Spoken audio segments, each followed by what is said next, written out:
არაფერი სიახლები არ გახდა ჩემთვის ვებინი და არაფერი იქ დაისვა წერტილი, როცა სასამართლო პროცესი რამდენიმე დღე გაგრძელდა და იქ დასრულდა, რომ გამოიტანეს დასკვნა დაყაჩაღების მიზნით იყო მოკლული და მაგ არ იყო დაყაჩაღების მიზნით მოკლული 10-ვე პუნქტი ჩამონათვალი მე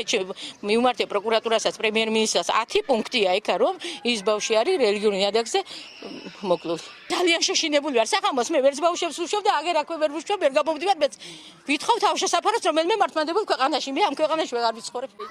როცა ჩემი მარიამი დაიღუპა, მაგი იყო შინაგან საქმეთა მინისტრი და მაშინ მან თქვა რომ პირად კონტროლზე იყო